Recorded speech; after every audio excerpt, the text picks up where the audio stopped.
بسم اللہ الرحمن الرحیم۔ السلام علیکم۔ دبئی میں رہنے والوں کے لیے بہت اچھی خبر ہے، اور وہ یہ خبر یہ ہے کہ آپ کے راستے اور آسان ہو جائیں گے۔ جو صبح صبح ٹریفک بلاک ہو جاتی تھی، بچوں کو اسکول لینے جانے میں گھنٹوں آپ ٹریفک میں پھنسے رہتے تھے، اس کے لیے دبئی حکومت نے پل بنائے تھے، انڈر پاس بنائے تھے، روڈیں نہیں بنائی تھی، لیکن اس کا اوپننگ نہیں کی تھی، بن گئے ہیں۔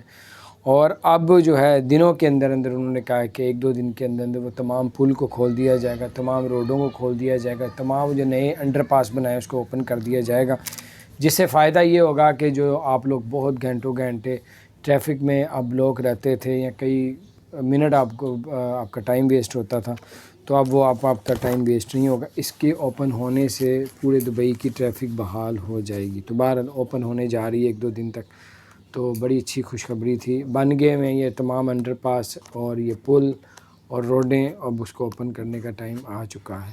آج یا کل انشاءاللہ 1-2 دن میں اوپن کر دی جائیں گی۔ اپنا خیال رکھیں، چینل کو سبسکرائب نہیں کیا